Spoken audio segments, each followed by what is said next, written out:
have released the dog. I'm Lil Rick the gamer, do 100% gamer, bro. No one else working hard, I would do it for the damage. Can't contain my flow. I need to play a game for sure. Maybe RTS, RPG, or maybe even MMO.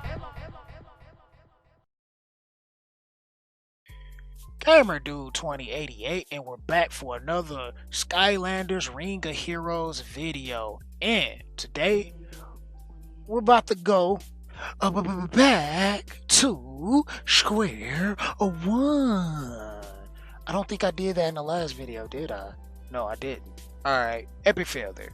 But for this one, we are back on the Wailing progression, the Gummy Puff account, to wrap things up.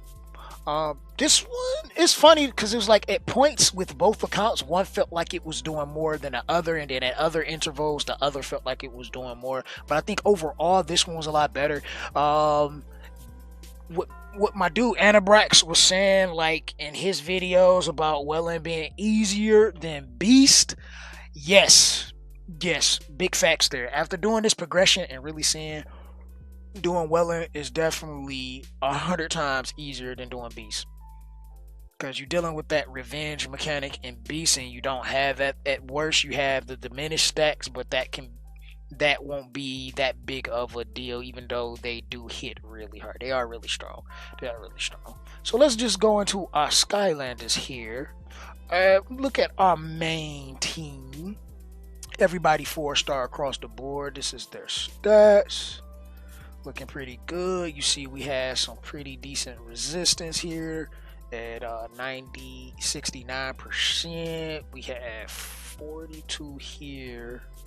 The effect accuracy is not that great, but decent enough for what we need. Same here, 41% on the effect resist. And I want to talk about why I am looking at the effect resist, and that's mainly because we're running 4 resist sets for the most part, somewhat, like we said we was gonna do. And I guess we had 5-star rooms when we first was getting the 5-star rooms. Crip King got these too, so I just never took them off, and I was like, I just break it up and do just two and 4.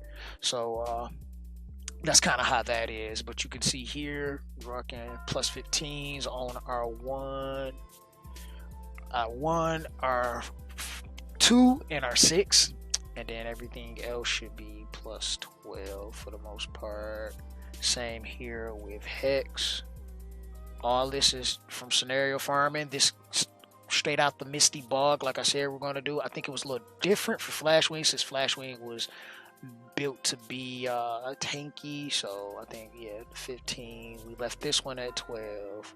We went 15 here. I think that's still 12, and 15 here at 4, just so Flashwing can have the extra tanky stats for the most part. We could have definitely went 15 on both of these, but I didn't deem it necessary for what we were achieving in the progression. I think Whirlwind was getting hand-me-downs, and we didn't do anything with Nightfall. So you see Nightfall still was pretty much the same. Even though Nightfall carried us mostly through the progression, we definitely fell off because it was about building this comp here for the most part to clear W8. And then we went with Chompy Mage here, which put a little bit of work in. I mean, I guess Chompy Mage is not that much further off than what Gopher was on the Beast progression. So, and Chompy Mage put that good work in. Some really strong heals that he have. I mean, it takes him a long time to come back up. 60 seconds, I still think is way too much. 45 would sound so much better, but it definitely works for us.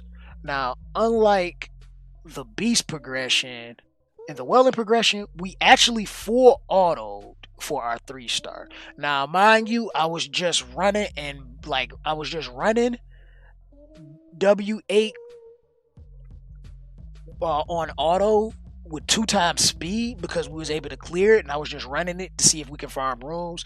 Just like the Beast progression is definitely not the most successful, but it's something that I could deal with personally. You should be able to deal with, even though you don't have the greatest amount of success. It's gonna average out and even out as you start farming and getting that next tier of rooms that you will be grasping, because you're dealing with white rooms in the scenario. So since they're so low, you can get better room quality. I would say nothing less than a green, maybe. maybe green. I think green at the very least. But if you one of those hardcore grinders, blue 5 stars, and then you want to get every 6 star that you can, just because you're just at that point now. And we're gonna do a run here. Hopefully this one doesn't fail like the Beast one did. I think they're a lot better of a team than the Beast progression was, but they still fail also. And as well on our rooms, if you can see here, we did get our first 6 star room. Now I guess why not? We should just roll it since we had. I think I was going to do that anyway. We should just roll it just for the video, just to see what it has. The very first 6 star, which is pretty cool. We're not going to put it on anything right now. Maybe Nightfall later. Ooh, effect. Actually, yeah, probably Nightfall. So yeah, this will be good. If we can get some crit rate, that will be clutch. I mean, no matter what we put this on at this point, it will be a step up and better than what we had. But we're not gonna worry about it. We're just gonna kind of like, keep things going, moving forward. You see, we do got a couple blues that we kept as well, and I think it was this one green here.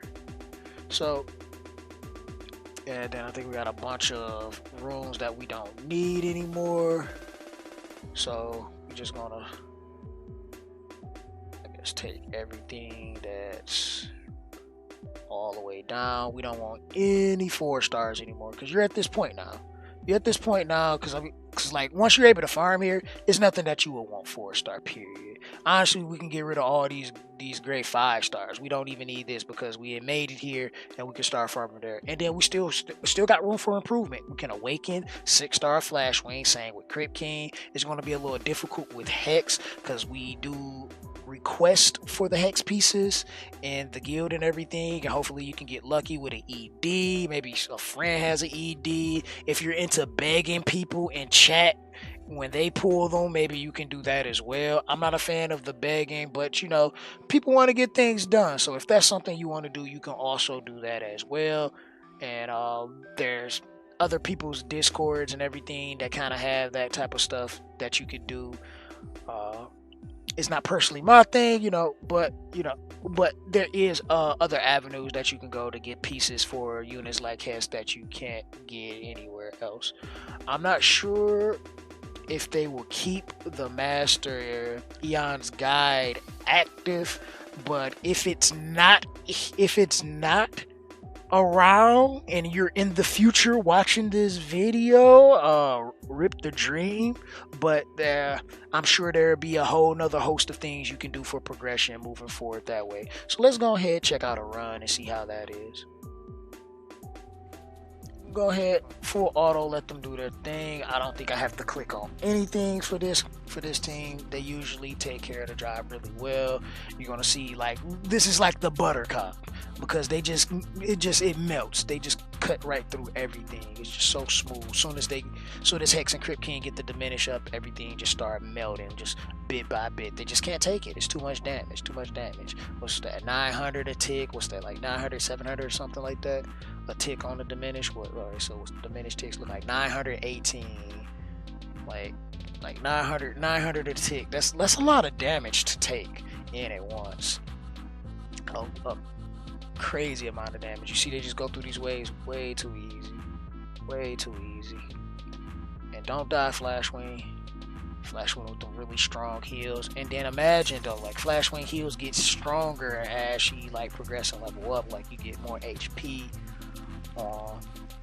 And it just gets really strong.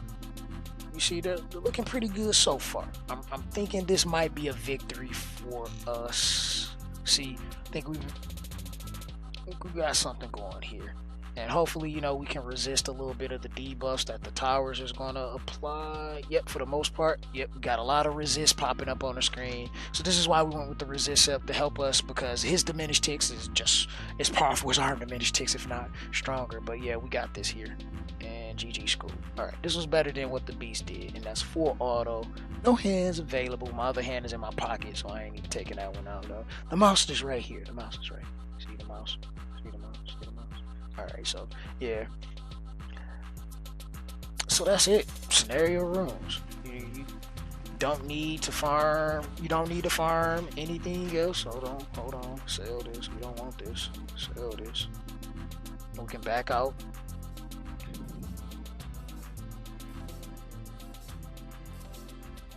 And just like the beast progression, we pretty much skipped over W7. I think I don't remember what I did.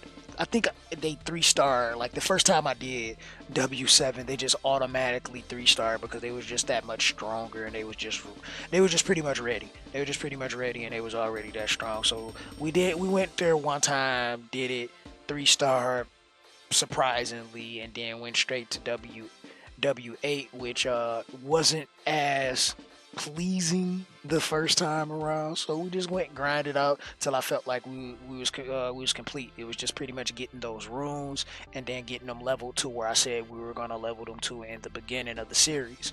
So with that being said, I'm not going to take any more of your time. I hope this Wailing progression as well as the beast progression has helped somebody figure out and do things whatever way that they seem and deem fit going forward. This has been a blast putting this all together, and I thank you all for watching, and this is the Gamer Dude signing out. I'll catch you in another one. Deuces.